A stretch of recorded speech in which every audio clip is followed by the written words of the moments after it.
Hello and welcome everyone. Today, the very popular Kim Nuske is presenting. By now, many of you will know Kim. She is a valued member of the Australian Teacher Aide team and she leads our content and delivery unit.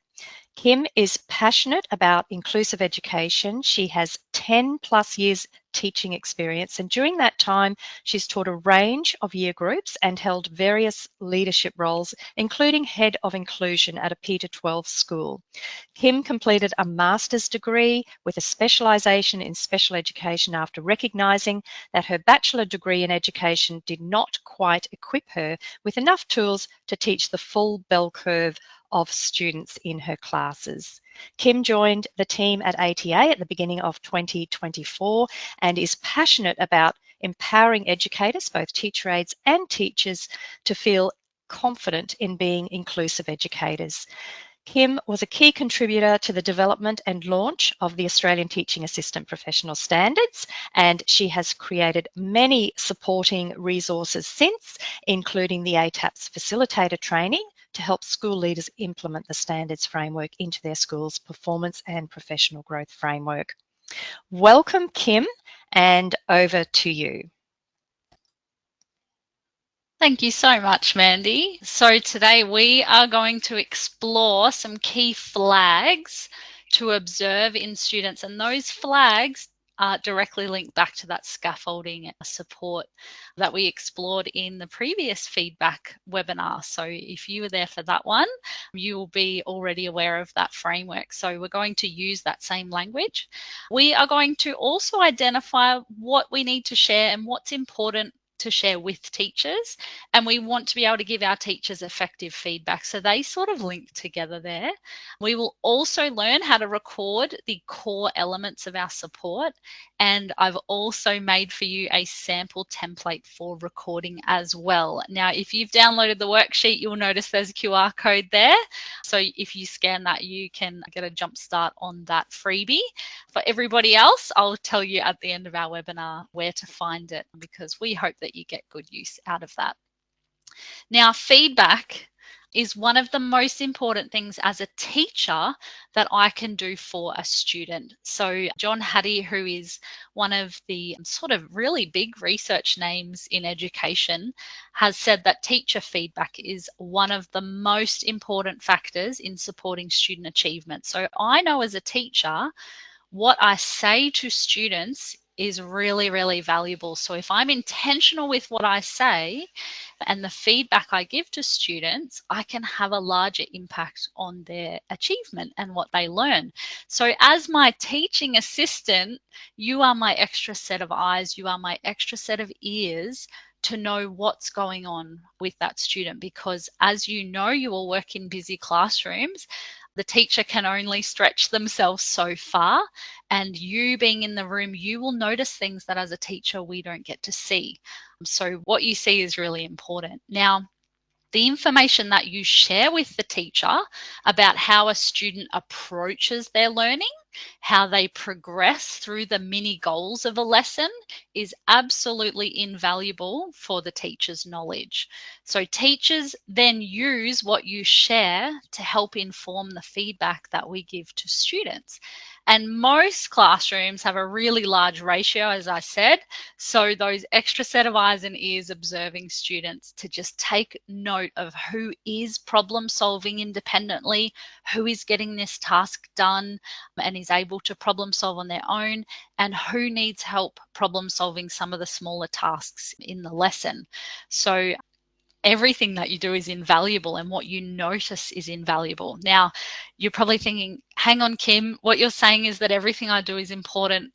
I can't share everything with the teacher, and that's what we're here today. So we are actually communicating all the time. Right now, not only are you hearing my voice, lots of you can also see my face, and I'm communicating not just with my words, but also with my facial expression. We are always giving feedback. So our body language, our words, our facial expression, our movement, sometimes our lack of all of those things is also a way of communicating. So communication is a really big topic to be exploring. And as Mandy said, we've tried to keep it really targeted today on some really practical strategies that you can use with your teacher and some questions you can ask. So as a teacher, I can give 4 types of feedback. I can talk about the task. So I can say, you got 6 out of 10. And that's feedback on the specific task.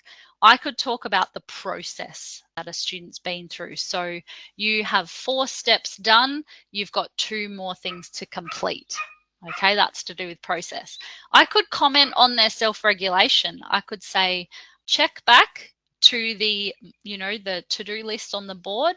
Where are you at? And I prompt that student to look back and reflect themselves. And finally, we can actually comment about self. We can say, great job. You've done a great job. Now, you're probably listening there and going, self-regulation is the one that we're really wanting to develop.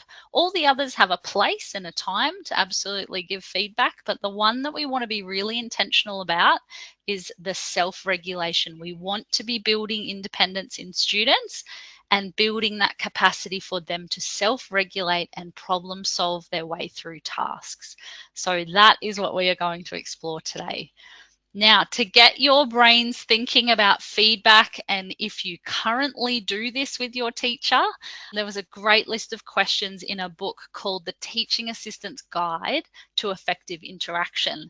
Now, some of these are questions that you might, sit and have a 30-minute chat about, and others, it might just be a prompt. And I noticed in the chat panel, Lorna, you've got there how best to support the collaboration between ESOs and TAs. And I think if you're a leader of a department, starting with some of these questions and getting teaching assistants and teachers talking is probably your first step. And sometimes we don't know what to talk about, but when we're given a prompt or a specific question, we can get started. So here they are. Have a think about this. Do teachers ask you for feedback on students' performance? Does the teacher seek out your insight? What information, if there's any, do you collect on students' performance? After you've supported in a lesson, are you collecting any information? Do you record anything? What do you do? That leads us into the next one. Do you record that information as the students are working? Do you record it after the lesson? Or do you have time later in the week where you have to think back through your timetable and make all your records then? How specific is the information that you record? Is it just that, I supported in year 7B English and leave it there? Or do you list the students' names? Do you talk about the type of support and the amount of support that's been given? And finally, how do you give feedback to teachers that you work with? Do you chat with the teachers you work with verbally, where you get to meet face to face and chat about things? It could be a short debrief at the end of a lesson, or maybe you are sharing with them in writing. Maybe you record and that happens in a written sense. So if you're answering some of these and you're going, oh my goodness, we don't do this or that, I hope today you leave with a few ideas and a few strategies that can get you started at your school. Now, as you know from our last webinar on giving students feedback, there are 3 roles of a teaching assistant. You have a support role, which is about getting students ready to learn and helping students to maintain focus.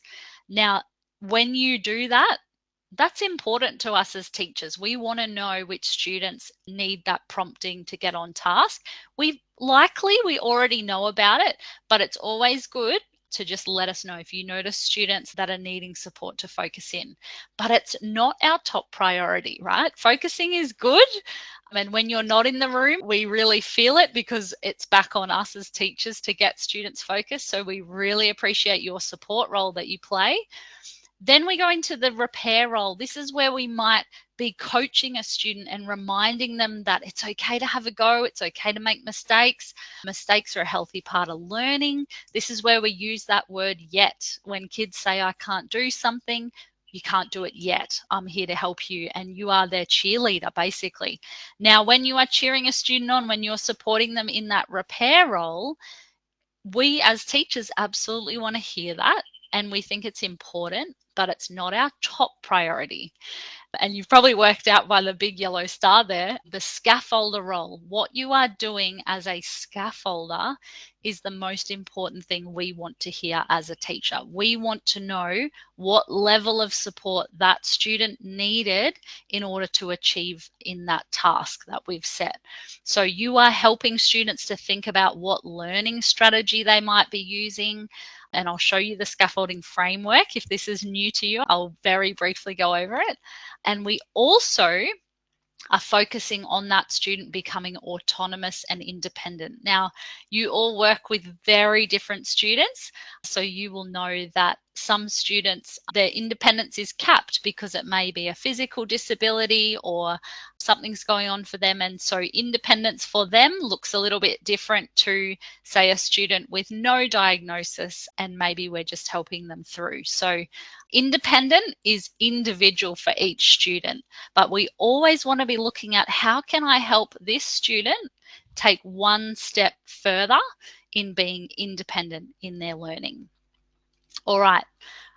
Now, when you give students feedback, there's two types of feedback that you give. You might use symbols and giving grades and saying things like good job, great work, or a mark, and that is summative feedback, and it absolutely has its place. It's focused on the task, how well a student did on a task. And as teachers, we absolutely want to know that, but it's not our top priority. What our top priority is to hear from you is the formative feedback. So those statements or questions that are focused on learning, they happen during learning time, and it leads to growth and learning. So anything that you've individualized for a student or you've helped coach them here or there, that's the stuff we want to hear about as teachers. Now, it all has its place, so don't get me wrong, there's a lot to your role as a teaching assistant, but we do have those two areas that we really want to know about as a teacher. Now, David Mitchell wrote a great book called What Really Works in Special and Inclusive Education. And I had to really dig for this because there is not a lot of research out there about how teaching assistants and teachers interact and work together really well. Like, as you know, if you've done a search, this is sort of the part of education where we're only just starting to explore. So I've sort of taken a little bit of thinking in this quote, but David says this: effective feedback involves sincere and specific information about what a student has said or achieved. So it is genuine and it's specific. The purpose of feedback is to enable teachers to identify learning gaps. So when you are giving your teacher feedback, if you've seen a gap for a student, the teacher absolutely needs to know that. If you were working with them on a task and you went, oh my goodness, they can't do this question because they don't know, for example, their 7 times tables, that's a learning gap. And the teacher needs to know about that learning gap. So that's what we mean. When there's a learning gap, it's they didn't have this skill in order to complete a task in front of them. Now, the overarching aim of feedback is to close the learning gap, supporting the child to make progress and to take another step along the learning journey. So I have had many times in my years where my teacher aide has said to me, Miss, you gave that student this task, but did you know that he doesn't know how to do his times tables, or he doesn't know how to spell those words with that spelling pattern. He doesn't know that spelling rule. Or in secondary maths, they didn't realize the connection back to and hadn't been exposed to a certain topic first. So there are lots of gaps all the time, and helping teachers to identify those gaps is one of the most important things to notice and to share with the teacher.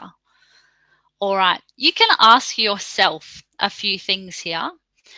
When I talk with my teachers, am I making sure that I'm supporting them to be able to give sincere and specific information? So am I making sure that as a teaching assistant, I'm an extra set of eyes and an extra set of ears, but your eyes and ears aren't connected to the teacher's brain? Like, we have to communicate what you see and what you hear and what you do in order for the teacher to be able to give good feedback.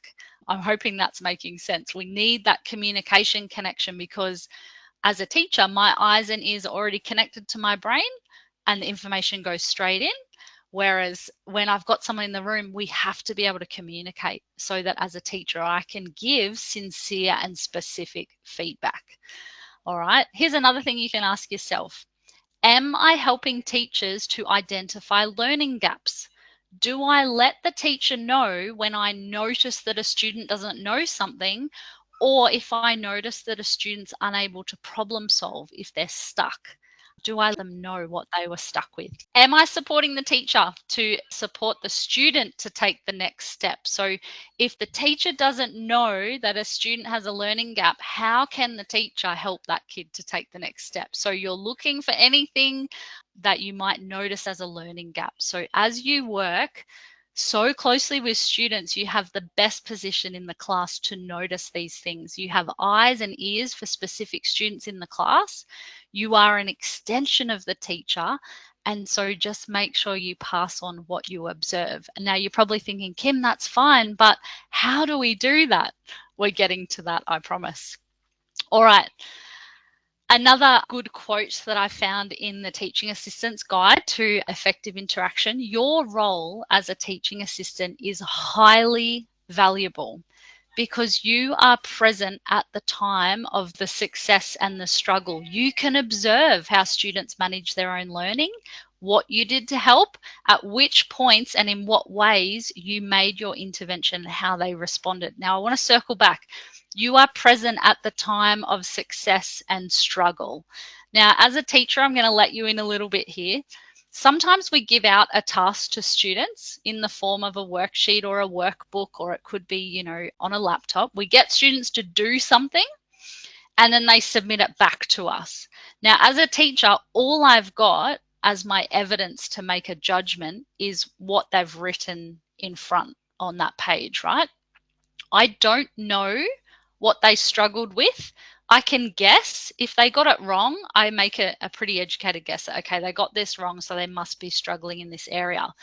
But what about when a student gets it right, but they didn't know how they got it right? That's still a struggle, yeah? And so as a teaching assistant, when you're working closely with students, you can observe, oh, they did that confidently. They knew that answer absolutely. Or you can notice, look, they did it, but they weren't confident on that skill. So that's something to notice. Now, I've got a little rain cloud there because I've got a little side story to share with you. I'm a little bit of a keen gardener, and things grow really well here in Queensland. And I noticed that after we set up the watering system for my veggie garden, I'd turn the water on and I'd water them for an hour, and my plants would grow, but not as much as when it rained. And I noticed, hang on a minute, the plants were growing, they've got water, but because I closely observed and was watching their growth, I could see that rainwater was what was best for their growth. So you as a teaching assistant, it's a bit like that. You're observing, yes, there might be growth for students, but you get to see what really was helping them to succeed, what was really helping them to grow. So that's another thing as a teacher we definitely want to hear about: student success and struggle and what you've observed in that time. Now, here's our first strategy, and I've put a number 1 there to remind me to tell you. We're going to do 2 of these today. The first one here is, how do we do this, Kim? How do we give feedback to the teacher? Here it is. Using the margins of student work or using the edge of their page, you can annotate and use a code for intervention and support provided.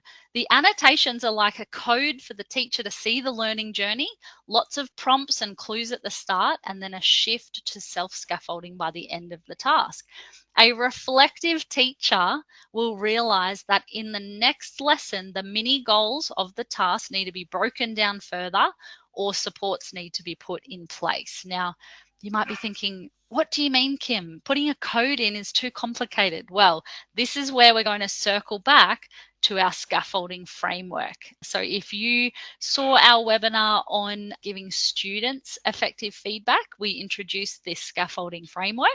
And so now we're circling back to that same framework, of students being able to self-scaffold, which means that the student can plan and problem solve their own way through the learning. And you can see there that the student is independent on that little sliding scale. Now, the next level of scaffolding is called prompting. So the student might need a prompt to connect their new learning with what they already know. So as a teaching assistant, you might prompt them to think about what they've done in the past and, oh, that's right, this is what that connects to, and then they're able to get going with their learning. They need a little bit of teacher help, but it's mostly still student. You might give a clue. So the student gets a clue from someone on how to help them work out what to do next.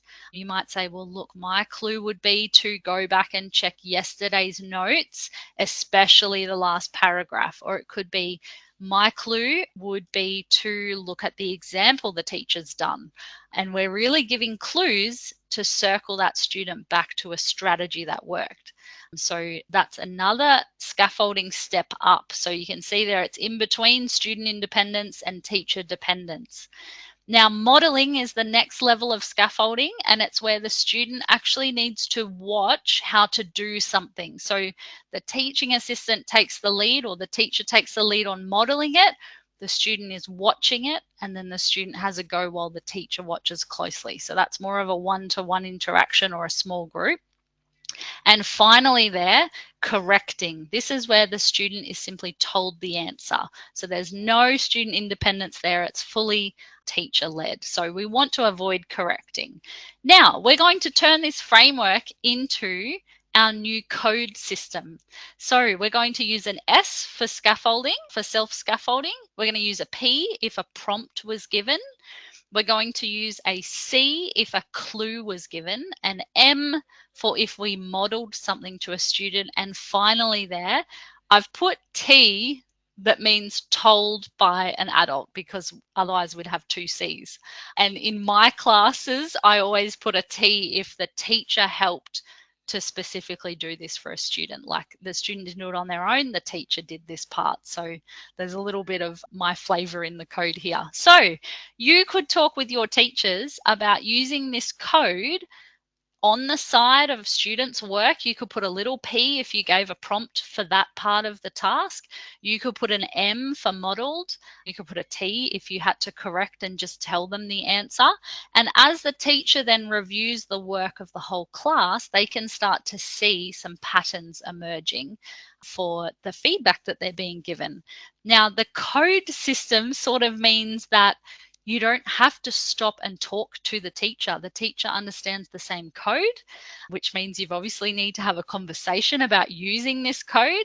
And then they know when I see that letter on the side of the student's work, and maybe your signature's at the side so that it just shows, oh yes, this was an adult who wrote this, you can start to communicate and give feedback to the teacher about the level of scaffolding or the level of support that was given to that student. Now, here's a piece of work that I grabbed off our Australian curriculum website. It's sort of an example of student work that we're aiming for. And here's an example of what that might look like.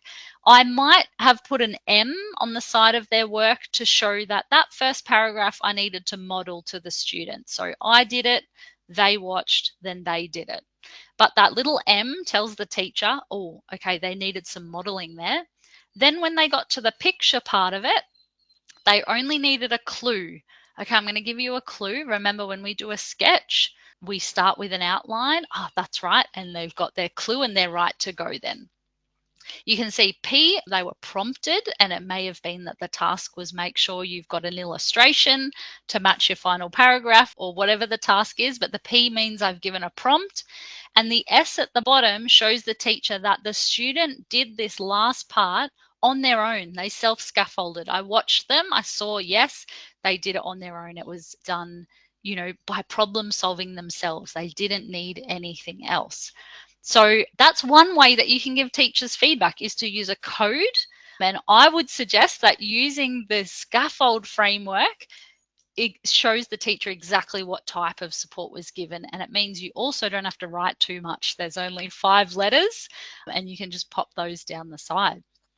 Now, our second way that we can give feedback is to actually use a more structured approach where we record it, and it could be on the form, or your school might have a way of doing this.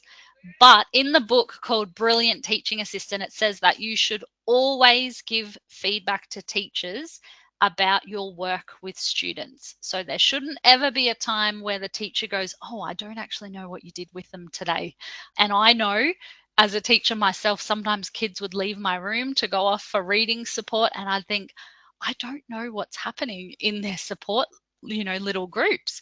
So there's definitely improvement to be made, on a national scale, but you're here to learn today, and here's one approach that can do that. Now, this template you can find, that's the QR code on the worksheet, or you can also find this one on our website. If you click on the resource center and then go down to tools and templates, this is one of the tools you can get. You don't have to be a paid member to get this one. With us, this is a free resource for you to use if you would like to. Now, you can see there that you would put the teacher's name, the class name, your name, and the date. So you would do this for each class that you support. If you're in a primary room, you might do 4 of these a day, like your English class, your maths class, your science class, like that. If you're in a secondary setting, you do 1 per subject that you're supporting for that day. So you can see there you can put multiple students' names down. So you might have Kim and Mandy and Amy and Tamara, and then you would tick and flick next to it. Okay, for Kim, I had to give her a prompt and I had to model to her today, and then I can put in the little box on the right-hand side any specific feedback that I gave to those students. So it is a little bit more record-based.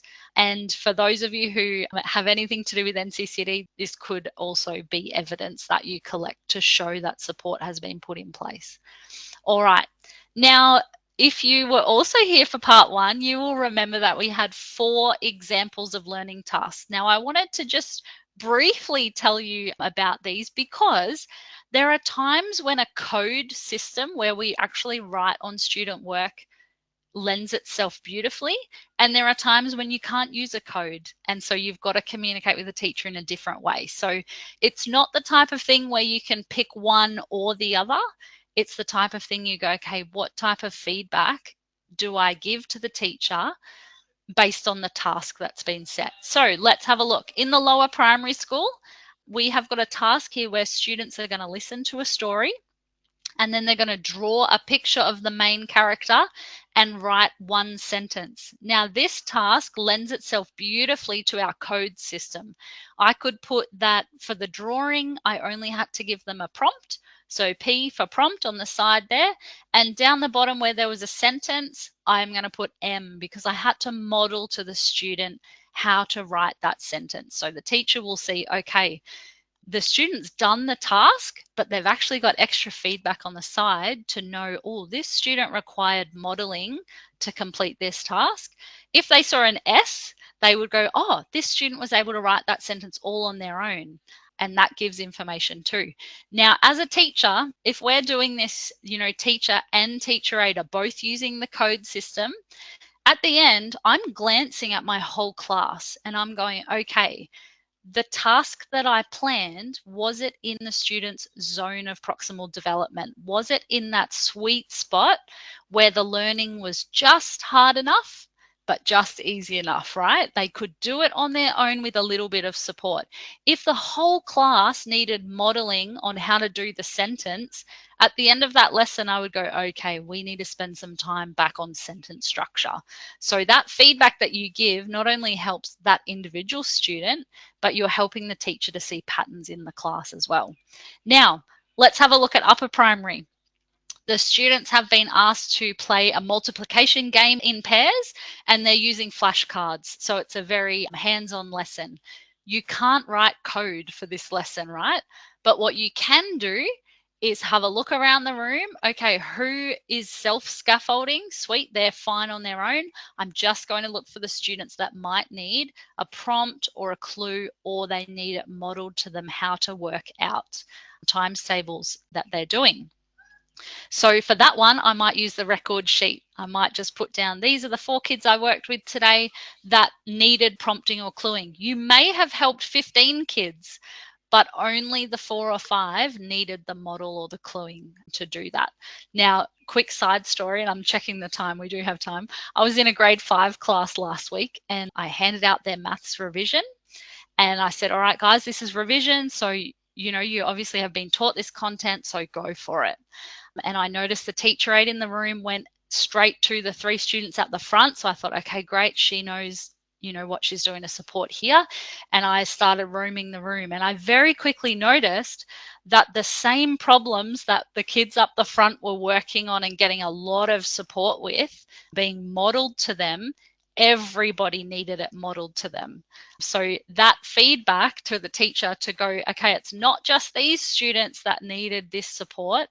That whole concept or that whole task was too hard or too easy, if that makes sense. So in that maths lesson, I had to bring the whole class back together and we did a little bit of direct teaching and then we went back and tried again. So that feedback from the teacher aide in that setting, she said, oh, these kids are really struggling. And I went, yeah, these kids are really struggling too. Let's stop everyone and do some direct teaching. So that really helps to inform when you give that feedback. All right. Middle high school, students are comparing 2 newspaper articles on the same event and they are identifying bias and perspective. So it may be that they're sorting the articles or they might be highlighting to identify those 2 things. This lends itself to the code system where you could put a code in the top of their work, but if I know teenagers, it's that they don't want you to write on their work. So this might be a time where you have a class list and you've got, the date and the lesson at the top and you put the code next to their name if you supported them and you're roaming the room or you can see, yep, they're self-scaffolding, this kid needed a prompt, they needed a clue. So use the code, but it doesn't always mean you have to write on student work. It could be that you use that code if it's a digital manner that you communicate with the teacher or however you do that. And then finally, they're the senior school. If I'm helping, year 10 to 12 classes with calculating sale prices, depending on the students and how you introduce the lesson, you could actually get students to write on their own work, oh, I needed a model here. And they could see that that was a strategy that helped them in their learning. They're at the age there where we're trying to get them to be the most independent.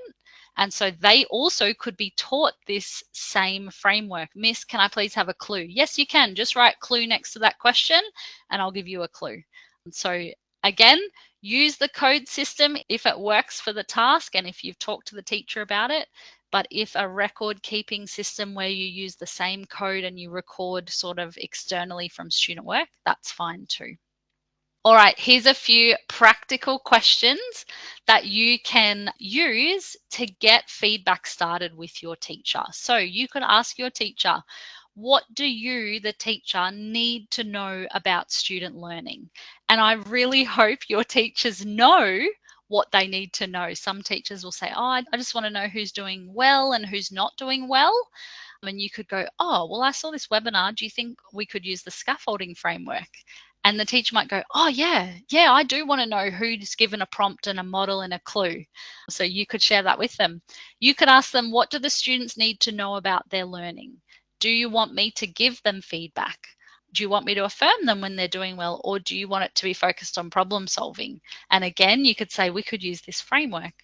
Will feedback about students be written or verbal? So sometimes teachers collect all term and then they give their written report and the student doesn't get much verbal, but asking a teacher, it's a good question. You could ask, when will students receive the feedback? So will they get a chance to respond and reflect on that feedback that they're given? Is it something that happens, just on the fly in the lesson, or in your classes, do you like to structure your feedback? Now, I've worked with teachers that do both. Some like to collect and have like a one-on-one mentoring session with a student, and that's really fantastic feedback. And I've got other teachers who do it in the lesson, in the moment, and that's great too. The important thing is that feedback is happening. You could ask your teacher, how will we know students are doing well? And how will students know that they are doing well? So that links back to the success criteria and the learning intention of the lessons. Do the students know what they're being asked to do? and how well they're doing at that. Finally, how can I support you, the teacher, to ensure that feedback makes a difference in this class? Is there something you'd specifically like me to look out for?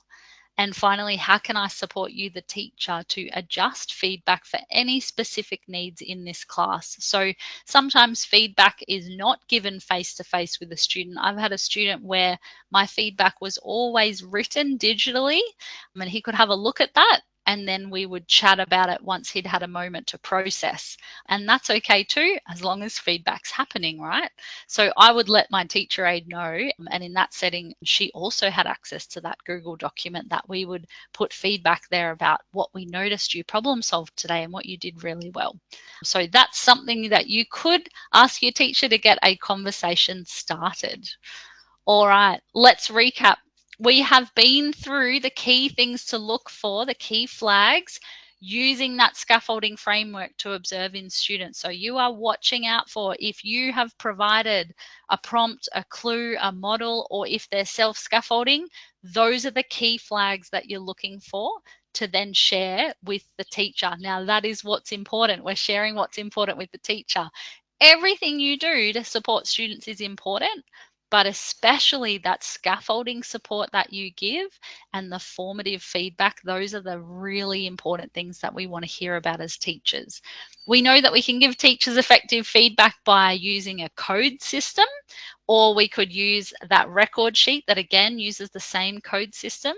And the core elements of our support, the really important thing to put down is what level of support you gave to them, which is the scaffolding framework as well. So you can see everything here is linking back to that scaffolding framework. And finally, you do have access to that sample template for recording if you would like to use it. Now, just before we open up for questions, I just want to show you the books and the resources that were really helpful in gathering some insight into how we can give feedback to teachers. So if this is a topic that you do want to explore further, or maybe you're leading your school and you just go, Kim, where did you get that information?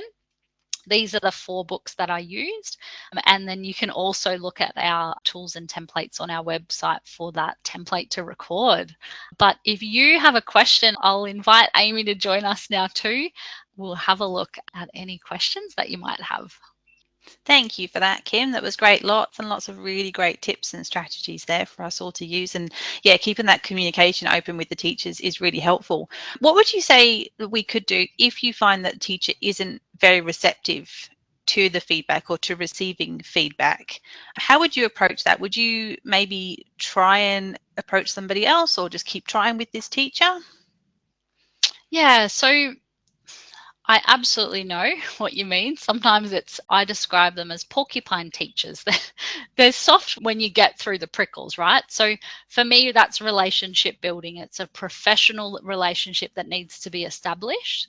And it may be that you just work with so many teachers that you don't have time to get to know each other. You're spread thin, or it could genuinely be a teacher who's, a little bit prickly or set in their ways. So look, if it's a matter of someone not being professional, go and speak to your line manager and just say, look, I'd really like to engage in, giving the best support I can. I want to be able to communicate feedback and chat to whoever your supervisor is about that. Ask for some strategies. They may know that staff member a bit better.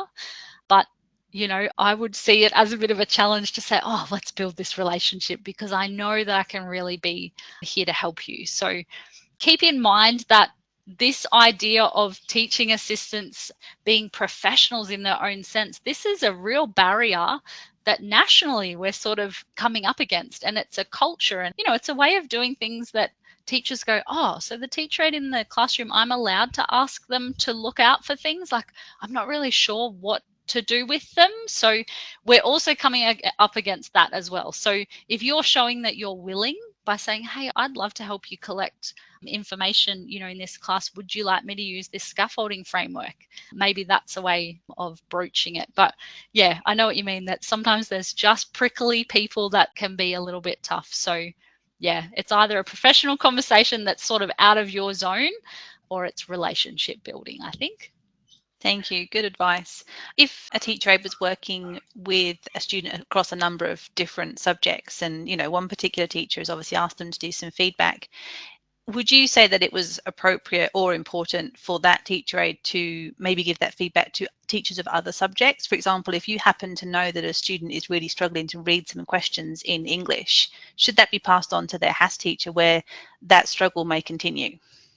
Yeah, absolutely. So like I said, teacher aides have a very unique position in that you get to be with students and watch the success and watch the struggle. So if you've seen them struggle in English and oh, it's because, off the top of my head, they're an ESL student, right? They've just come in. You couldn't tell by looking at them, but English is their second language.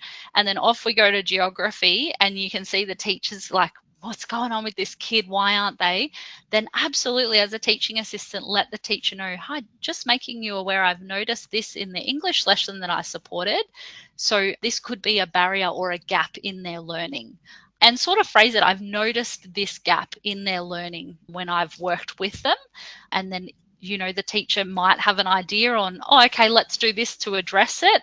Or the teacher might sort of look like a deer in headlights, like, oh, what are we going to do? And you could, well, I can help to collect data, and we can work on that. And hopefully there's someone at your school that, if there's a student struggling across multiple subjects, especially in a secondary setting, you might need to engage that case manager or the person who's sort of responsible for sort of overseeing, and let them know too.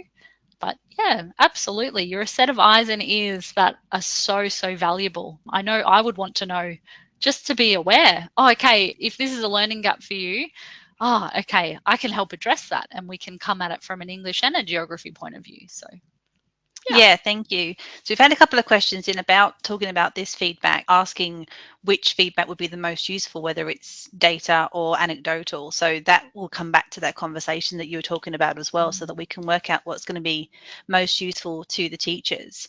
We've had a question come in from Warren where there's a different type of existing prompting hierarchy where there's some different letters. So we've got visual, verbal, gesturing, modeling, partial physical and full physical. I hope that's right, because I did have to look that up. Would you say that that's going to work hand in hand with your scaffolding version? It can be used whichever way we choose. Yeah, absolutely. So the P for prompt in the scaffolding framework that I've outlined, it could be a visual prompt, a verbal cue, a non-verbal cue. I think that whatever you use, your code system, whether it's the one I've suggested, or maybe you've got one at your school that you go, okay, here are 5 or 6 letters, and this is what the code means, and keep it as simple and really clear as possible, so that when you see it, you don't have to go and reference a chart to go, oh, what's QBS mean? That's why I sort of thought, let's just stick with that same scaffolding, S for self-scaffolding, like P for prompt. But absolutely, as long as it's understood by the teacher and the teaching assistant that this is what this means. So if I put this code on the side of their sheet, that's what that means, and you both understand, then absolutely great feedback happening, right? Yeah, Just whatever version works for your school. Absolutely. Yeah. We've had another question come in that says, as a teacher, how much delegation or responsibility would you give to a teacher aide before knowing when you, as the teacher, need to step back in again? So where is that line between the role of the TA and the teacher, given that the amount of time available is obviously very limited in different teaching blocks? Yeah. So at all times, the teacher is responsible for the learning happening in the classroom. So the teacher is never not responsible, right? When a teaching assistant comes into the classroom, they are there to be an extension of the teacher. It's like you're being given an extra set of arms. And I'm thinking back to my own experiences when I noticed, just last week, the teacher aide was sort of looking at me across the room going, hey, these 3 kids all need this modeled to them. And then I went, okay, yep, these kids do too. Okay, that's my responsibility to take back the class and lead that reteaching moment. If a task needs to be changed, that's also teacher responsibility. But you may have a working relationship with your teaching assistant where you go, okay, if you notice this, I give you permission to change the task to this backup, And what I mean by that is I've had lessons where I say to students, okay, everybody get 3 dice. We're going to roll and add these numbers together. And my teacher aide knows if that's too complicated, we can take a dice away. So there's a little bit of license of, okay, miss, that was too hard. So, we're not going to go and ask Mrs. Nuske and then come back and no. This is how we're going to change the activity if we need to differentiate. And I guess that opens the doorway, Amy, to that massive topic of, does the teaching assistant get that time to know what's about to happen in this lesson? Do I know what's going to happen ahead of time so that I can best support, or am I coming in and flying blind? So yeah, it all is so interconnected. But hopefully that helps a little bit. The teacher is always responsible. You never lose your responsibility. So always be ready to support and, come side by side with your teacher aide. Take that responsibility more often than I would say, oh, the teacher aide didn't do their job. Not at all. The teacher is always responsible in those settings. Yeah, no, absolutely. Thank you. Last question we've had coming is, as a TA placement student, what's the most helpful thing that I can do for a teacher? Oh, wow. The most helpful thing, just knowing that when you're in the room, a teacher's stress levels come down and you haven't even done anything, but just being in the room, teachers go, oh, okay, if anything goes wrong, if a kid trips over, hits their teeth on the desk, and we have a first aid situation, oh, there's someone else in the room, right? And we have that in our heads as teachers all the time. Like, a bird's going to fly in. I've had a lizard run in the room.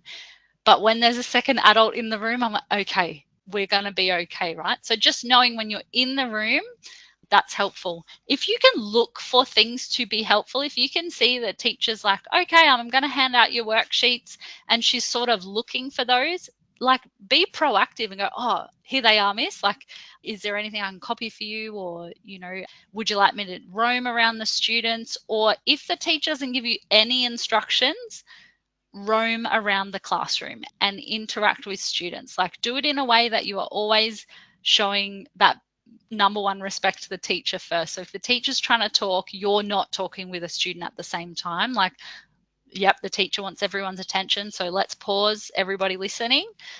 But yeah, it's that take initiative. You don't want to take over the class. The teacher is still the responsible, person in the room. But yeah, go in and roam amongst the students. Your presence alone, we learn that as teachers, as behavior management, right? Roam around the room and use your proximity, because as kids feel you come closer, oh, I need to do the right thing because there's someone close to me. So even know that if you're in the room, you're making a difference. If you're roaming around, just, can I help you? Oh, I can see that you might need to check the chart, or you might need to check your notes from yesterday. It's okay to do those things in a class. I don't think I've ever met a teacher that has said, oh, I'm really glad the teacher aide just stayed at the back of the room. Like, it's always the opposite. It's always, oh, I wish they would come in and just roam around. Or if there's some noisy kids, go and stand near them and just, come on, guys, refocus. It's time to learn, or, get back to learning. So yeah, hopefully there's some ideas for you.